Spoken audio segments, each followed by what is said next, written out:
하나님 말씀 함께 보겠습니다. 함께 보실 하나님 말씀은 사도행전 13장 13절에서 31절까지입니다. 사도행전 13장 13절에서 31절까지 다 찾으시는 줄 알고 우리 같이 함께 한 목소리로 합독하도록 하겠습니다. 함께 읽습니다. 시작. 바울과 및 동행하는 사람들이 바보에서 배 타고 밤빌리아에 있는 버가에 이르니 요한은 그들에게서 떠나 예루살렘으로 돌아가고 그들은 버가에서 더 나아가 비시디아 안디옥에 이르러 안식일에 회당에 들어가 앉으니라. 율법과 선자의 글을 읽은 후에 회당장들이 사람들을 보내어 물어 이르되 형제들아, 만일 백성을 권할 말이 있거든 말하라 하니 바울이 일어나 손짓하며 말하되 이스라엘 사람들과 및 하나님을 경외하는 사람들아 들으라. 이 이스라엘 백성의 하나님이 우리 조상들을 택하시고 애굽 땅에서 나가게 된 백성을 높여 큰 권능으로 인도하여 내사 광야에서 약 40년간 그들의 소행을 참으시고 가나안 땅 7족속을 멸하사 그 땅을 기업으로 주시기까지 약 450년간이라. 그 후에 사무엘 때까지 사사를 주셨더니 그 후에 그들이 왕을 구하거늘 하나님이 베냐민 지파 사람 기스의 아들 사울을 40년간 주셨다가 패하시고 다윗을 왕으로 세우시고 증언하여 이르시되 내가 이새의 아들 다윗을 만나니 내 마음에 맞는 사람이라 내 뜻을 다 이루리라 하시더니 하나님이 약속하신 대로 이 사람의 후손에서 이스라엘을 위하여 구주를 세우셨으니 곧 예수라. 그가 오시기에 앞서 요한이 먼저 회개의 세례를 이스라엘 모든 백성에게 전파하니라. 요한이 그 달려갈 길을 마칠 때에 말하되 너희가 나를 누구로 생각하느냐? 나는 그리스도가 아니라 내 뒤에 오시는 이가 있으니 나는 그 발의 신발끈을 풀기도 감당하지 못하리라 하였으니 형제들아, 아브라함의 후손과 너희 중 하나님을 경외하는 사람들아, 이 구원의 말씀을 우리에게 보내셨거늘 예루살렘에 사는 자들과 그들 관리들이 예수와 및 안식일마다 외우는 바 선지자들의 말을 알지 못함으로 예수를 정죄하여 선지자들의 말을 응하게 하였도다. 죽일 죄를 하나도 찾지 못하였으나 빌라도에게 죽여달라 하였으니 성경에 그를 가리켜 기록한 말씀을 다 응하게 한 것이라. 후에 나무에서 내려다가 무덤에 두었나. 하나님이 죽은 자 가운데서 그를 살리신지라. 갈릴리로부터 예루살렘에 함께 올라간 사람들에게 여러 날 보이셨으니 그들이 이제 백성 앞에서 그의 증인이라. 아멘. 함께 말씀을 살펴보도록 하겠습니다. 우리가 참 좋아하는 시편 가운데 하나인 시편 23편은 하나님은 우리의 인도자가 되신다라고 고백하고 있습니다. 나를 쉴만한 물가로 푸른 초장으로 인도하시고 사망의 음침한 골짜기 가운데서도 우리를 인도하신다라고 말하고 있죠. 그렇습니다. 하나님은 우리의 좋은 인도자가 되십니다. 가장 좋은 길로 그리고 가장 완전한 길로 인도하는 분이시죠. 그러나 우리가 살다 보면 내 뜻대로 되지 않는 일들이 있고 또 내가 원하지 않는 순간을 마주할 때가 있습니다. 그러나 그럼에도 우리가 낙심치 않을 이유는 하나님께서는 결국 우리를 온전한 길로 변함없이 우리를 의의 길로 인도하시기 때문입니다. 사도행전을 묵상하면서 특별히 어제부터 시작된 바울의 전도 여행을 따라가면 문득 그런 생각이 듭니다. 바울은 어떤 계획이 있었을까? 바울은 어떤 계획을 가지고 다음 사역으로 나아갔을까라고 하는 그런 궁금증이 생기더라고요. 왜냐하면 사실 저한테 그런 궁금증과 그런 조급함이 있습니다. 다음은 어디로 가야 될까? 다음은 무엇을 해야 할까? 하는 그런 마음들이 제 안에도 있기 때문이죠. 안디옥에서 출발한 바울, 이 바울은 실루기아 항구에서 배를 타고 구브로 섬의 살라미 항구와 그리고 바보를 방문했습니다. 그리고 오늘은 북쪽에 있는 육지 밤빌리아 지역으로 향하는 것을 보게 됩니다. 특별히 바울이 거점을 삼은 이 밤빌리아 지역의 수도, 이를테면 경남 도청 소재지가 있는 창원처럼 밤빌리아 궁전이 있는 곳 버가를 방문하게 됩니다. 이 버가를 방문하는데 13절을 우리 같이 한번 읽어보면 좋을 것 같아요. 13장 13절 같이 한번 읽어보겠습니다. 시작. 바울과 및 동행하는 사람들이 바보에서 배 타고 밤빌리아에 있는 버가에 이르니 요한은 그들에게서 떠나 예루살렘으로 돌아가고. 여러분, 버가에 도착했습니다. 그런데 한 가지 사건이 발생해요. 그건 뭐냐면 함께했던 팀원, 12장에서는 예루살렘에서 부조를 하고 돌아올 때 그때 같이 함께 데리고 왔던 바나바의 그 조카였던 마가 요한이 함께했던 그 마가 요한이 예루살렘으로 갑자기 떠나는 거죠. 여러분, 전도 여행 중에 갑자기 하차한다? 여러분 아시겠지만 여러분 많이들 전도 여행 다녀보시지 않으셨습니까? 도중에 집에 돌아가는 건요, 여러분 보통 일이 아닙니다. 근데 여기 보니까 그 이유가 뾰족하게 드러나진 않아요. 그리고 이 이유에 대해서 자세히 이야기하지 않지만 이 결과가 좋지 않았던 것만은 확실한 것 같습니다. 왜냐하면 나중에 바울과 바나바가 2차 전도여행 준비하면서 마가를 전도여행팀에 다시 합류시키는 만에 때문에 바나바와 이 바울이 갈라서게 되거든요. 그렇기 때문에 바울에게는 이 사건이 굉장히 중요하고 심각했던 사건이었던 것이 분명한 것으로 우리가 알 수가 있습니다. 자료를 좀 더 찾아보니까 마가가 왜 돌아갔을까? 아마 준비가 되지 않았겠냐, 이런 이야기도 있고요. 아니면 적응을 못했다라고 하는 이야기도 합니다. 또는 선교지가 마음에 안 들었다라고 이야기하는 경우도 있는데, 여러분 우리가 좀 몇 가지 생각해 볼 수 있는 상황들이 있습니다. 일단 여기 도착한 버가라고 하는 도시는요, 밤빌리아 안에 있는 도시 버가거든요. 이 버가는 망대라고 하는 의미를 가지고 있습니다. 혹시 성경 가운데 아니면은 묵상집에 지도가 있다면 좀 살펴보신다면, 여러분 밤빌리아라고 하는 지역은 굉장히 넓은 평원지대를 의미해요. 근데 이 평원 지역군 중에 망대라고 하는 이름을 가진, 마치 이 넓은 평원 가운데, 이러면 한번 상상해 보시죠. 넓은 평원 가운데 망대가 서 있는 이 주요 도시가 이 버가였던 거예요. 고고학 발굴에 의하여 보면 교통이 이미 오래전부터 요충지로서 적용되어져 있었고요. 그랬기 때문에 상업이 발달했어요. 찾아보니까 이 지역에서만 쓰던 화폐가 있을 정도로 굉장히 많은 상권이 발달되어 있다라고 하는 것을 우리가 살펴볼 수 있습니다. 그러다 보니까 사람들의 왕래가 많았고 자연적으로 문화적인 교류도 형성되면서 체육관, 목욕탕, 극장 이런 것들이 이곳에 위치하고 있었습니다. 앞서 말씀드렸지만 밤빌리아의 궁전이 여기에 위치할 정도로 마치 창원이 경남 도청 소재지로 품고 있는 것처럼 버가는 밤빌리아의 핵심 도시임이 분명하였던 것을 우리가 알 수 있죠. 물론 그런 거 따지지 않겠지만, 여러분 전도여행 갈 때 뭐랄까 좀 내가 살던 지역보다 조금 더 덜 좋고 환경이 좋지 않은 곳이라면 집에 돌아가고 싶은 마음이 더 생길 수도 있을 것 같아요. 그런데요, 버가라고 하는 것은 어떻게 보면 이 마가에게 있어서 이곳의 전도여행지로서 방문하게 되는 것은 복음을 전하는 그 놀라운 사명뿐만 아니라 새로운 문화를 경험할 수 있는 굉장한 기회이기도 하겠다라고 하는 생각이 듭니다. 그런데 마가가 돌아가요. 그렇다면 마가는 이 환경적인 요인 때문에 돌아갔다라고 볼 수 있지는 않을 것 같아요. 그 이유를 13절에서 조금 추측해 볼 수 있을 것 같은데요.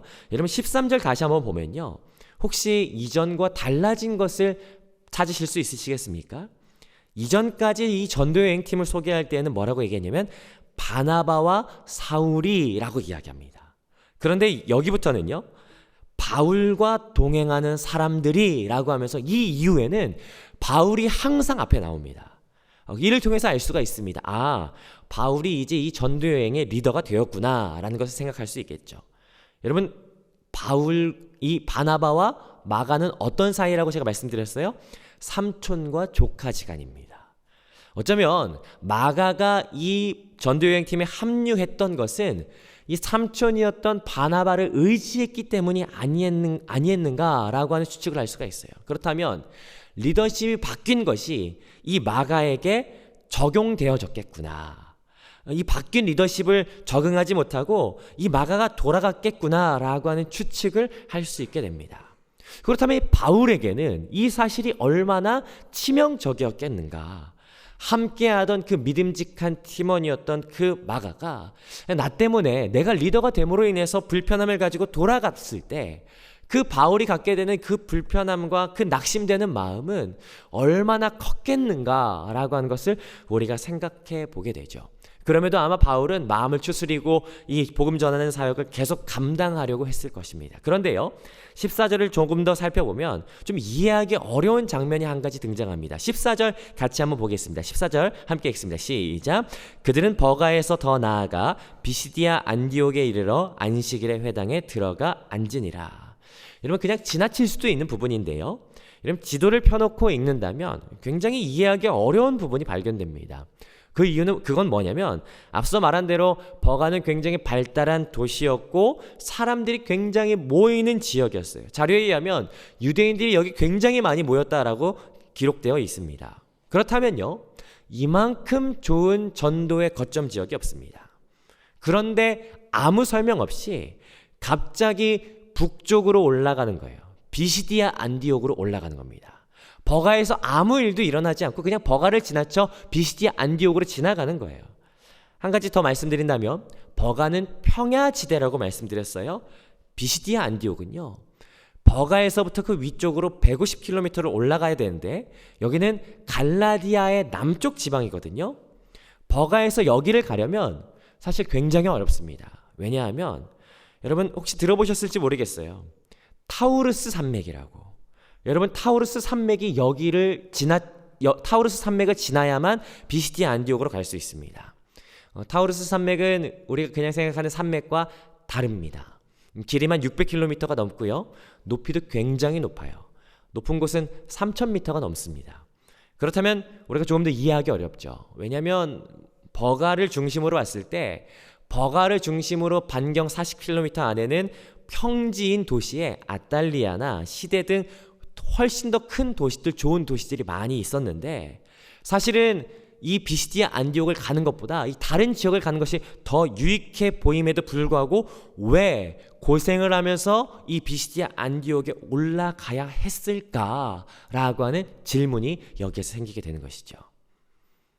여러분, 바울은 전도 여행을 했다라고 하는 아주 중요한 업적을 남기기도 했지만, 사실 바울이 우리에게 중요한 이유 중에 하나는 뭐냐면 서신서들을 기록합니다.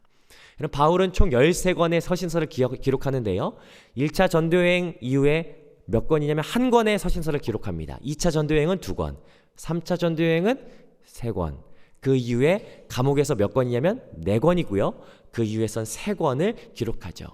그런데요, 이 1차 전도여행의 끝에, 그리고 1차 전도여행의 그 마무리쯤 다 하고 나서 썼던 책이 혹시 무슨 책인지 아십니까? 그 책은 갈라디아서입니다. 비시디아 안디옥에 속한 지역이 바로 갈라디아 지방인데요, 그 갈라디아 지방을 방문한 이후에 나중에 쓴 책이 바로 이 갈라디아서예요. 근데 갈라디아서에 보니까 바울이 이 갈라디아 지역에 처음 들어갔던 이유가 무엇인지를 기록해요. 이 비시디아 안디옥에 처음 들어갔던 이유가 뭐냐면, 갈라디아서 4장 13절에 기록되어 있는데 제가 읽어보겠습니다. 내가 처음에 육체의 약함으로 말미암아 너희에게 복음을 전한 것을 너희가 아는 바라. 그러니까 이 기록에 의하면 바울이 갈라디아에 복음을 전하게 됐던 이유, 비시디아 안디옥에 처음 들어가게 됐던 이유는 뭐냐면 바울에게 육체의 약함 때문이라고 이야기하는 것이에요. 여러분, 여기 약함이라고 하는 말은요, 아스세네이아라고 이야기하는데 질병을 의미하기도 합니다. 그래서 학자들은 바울이 버가에 왔을 때 이 버가를 그냥 지나쳤던 이유는 이 지역에서 질병에 걸렸구나. 이를테면 풍토병, 말라리아나 여러 어떤 그런 이 지역에만 발병하는 그런 질병인 것 같은데, 당시의 어떤 자료들을 좀 찾아보니까 어떤 질병은 특정한 그 환경 가운데서만 발현되는 경우들이 있다고 해요.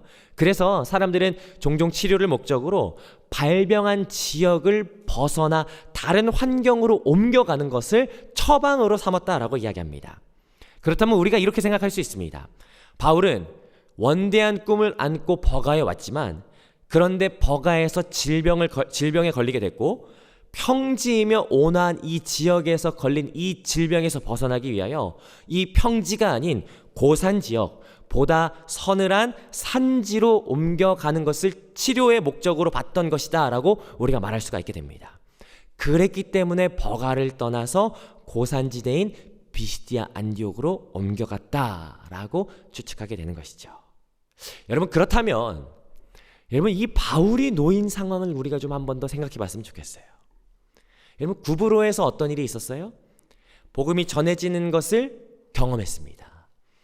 복음이 전해지는 것을 막던 그 엘루마를 하나님께서 묶으시고 복음이 편만하게 전해지는 것을 경험한 것이었습니다. 얼마나 기뻤을까요? 그러면 기대감이 생겼을 겁니다. 야, 보다 넓은 지역, 보다 많은 사람들이 모이는 지역에 가서 복음을 전한다면 하나님의 놀라운 사역들을 우리가 더 볼 수 있겠구나 라고 하면서 기대했을 거예요. 그러면서 왔던 곳이 버가였죠. 다수의 유대인들이 거하는, 왕래가 많은 이 지역에 왔을 때, 야, 이곳은 정말 복음 전하기에 정말 최적의 장소다라고 하는 것을 생각했을 것입니다. 그런데 이곳에 오자마자 경험했던 것은 무엇이에요? 웬걸? 동역자가 떠나가는 것을 경험했어요. 내 계획과는 달리 갑자기 질병에 걸려서 꼼짝할 수 없는 상황에 놓이게 된 것이었어요. 그러면서 내 계획과는 달리, 내가 원했던 것과는 달리 이 버가를 뒤로 한 채 저 타우루스 산맥을 넘어 다른 곳으로 옮겨갈 수밖에 없는 이 바울의 심정. 여러분, 이 바울이 얼마나 괴로웠을까? 여러분도 아시겠지만 내 뜻과 내 계획이 꺾이는 것만큼 그만큼 괴로운 것 없는 것이 사실 우리들의 삶 아니겠습니까? 과거에도 한번 말씀드린 적이 있었던 것 같은데, 과거에 저와 같이 함께 찬양팀 사역 잘하던 후배 하나가 있었습니다. 이 친구가 꿈이 있었어요. 뭐냐면 유학해서 열심히 공부해서 신학교에서 학생들 가르치고 싶은 그 꿈이 있었거든요. 이 친구가 실력도 좋았고 언어도 됐습니다. 그래서 결혼하자마자 한국에 신혼집 차리지 않고 바로 그 길로 신혼여행처럼 유학을 떠났어요. 그런데 안타깝게도 코로나가 터집니다. 이 친구가 어떻게든 버텨보려고 하는데 생계가 되지 않으니까 다시 돌아왔어요. 아무것도 하지 못하고 돌아왔습니다. 근데 그 친구가 그런 이야기 하더라고요. 자기가 갔다가 돌아온 건 별로 크게 문제가 되지 않는다. 가장 힘든 건 내가 이제 더 이상 유학과 이 공부를 더 하겠다라고 하는 의지를 꺾어버린 것이 가장 큰 괴로움이다라고 이야기하더라고요. 여러분, 우리도 이런 일을 겪지 않으십니까? 내 계획과 내 어떤 목적이 꺾였을 때, 내 자녀가 내 뜻대로 되지 않을 때, 내 계획대로 되지 않을 때 사실 그것만큼 괴로운 게 없습니다. 바울도 그러지 않았을까? 원대한 꿈을 안고 버가에 방문했는데, 그래서 시작했던 전도 여행인데, 그랬는데 이것이 꺾였을 때 얼마나 괴로웠을까? 여러분, 그런데요, 여러분 앞서 말씀드렸다시피 이 1차 전도여행의 끝에서 쓴 책이 갈라디아서라고 말씀드리지 않았습니까? 이렇게 우연히 들어갔던 이 갈라디아 지방 때문에 바울이 썼던 책이 바로 이 갈라디아서예요. 이곳에 방문해서 이곳의 사람들과 교제하며 복음을 나누면서 이 사람들이 가지고 있었던 그 신학적 특성이 무엇인지를 알고 난 이후에 이 지방 사람들과 다시 한 번 더 서신을 교류한 것이 바로 갈라디아서죠. 그런데요, 여러분 그거 아십니까? 그때는 몰랐겠지만 이 갈라디아서가요 굉장히 의미 있는 책입니다. 그게 왜 그런지 아십니까? 갈라디아서에는 별명이 하나 있어요. 그건 작은 로마서라고 이야기해요. 로마서의 요약판으로도 보거든요. 여러분, 그 바울이 로마서에서 그 깊이 있는 통찰과 신학의 정수를 써 내려갈 수 있었던 이유는 갈라디아서를 썼기 때문이다 라고 이야기해요. 바울이 어떻게 로마 교회에 가보지 않고도 로마서를 쓸 수 있었을까? 여러분, 그것은 갈라디아서를 이미 바울이 썼기 때문에 바울이 그것을 할 수 있었다라고 하는 것이에요. 어쩌다 들어간 이 갈라디아 지방 때문에 썼던 게 갈라디아서. 그렇다면 바울이 버가에서 병을 안고 어쩔 수 없이 버가를 떠나서 다른 지역으로 옮겨갔던 것은요, 마치 실패한 것처럼 보여요. 그러나 훗날 결과적으로 봤을 때는 바울에게 너무도 큰 결과물로서 열매로서 나타난 갈라디아서라고 하는 것을 보게 됩니다. 바울은 어쩔 수 없이 갔지만 그러나 하나님께서는 바울을 위해서 더 큰 열매를 준비하시는 것을 우리가 보게 되죠. 사실은 고백할 때마다 참 암담한 찬양이 하나 있습니다. 제 개인적인 것이에요.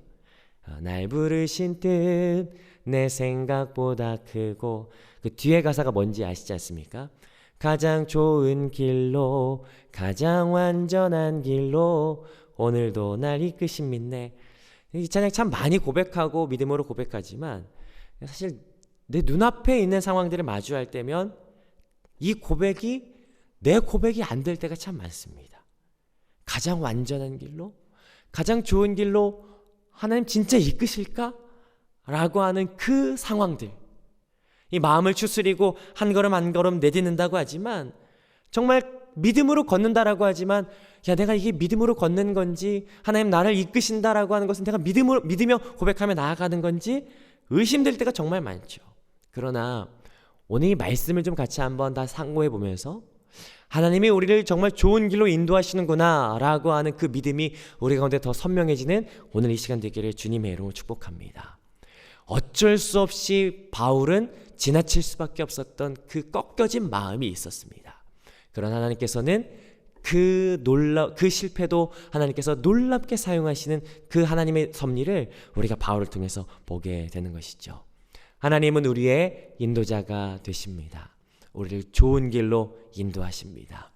바울이 그냥 버가를 지나쳤지만 하나님은 더 큰 열매를 준비하고 있으셨던 것처럼 오늘 우리가 살아가는 우리의 발걸음 가운데 마주하는 불합리하고 엉망인 것 같은 우리의 삶도 하나님께서 결국에 더 좋은 길로 인도하시기 위한 하나님의 이끄심이라는 것을 오늘 말씀을 통해서 우리가 바라보는 이 하루가 되시기를 축복합니다. 하나님은 오늘 우리를 좋은 길로 인도하십니다. 완전한 길로, 의의 길로 인도하십니다. 그 하나님을 바라보는 귀한 하루 되시기를 주님의 이름으로 축복합니다.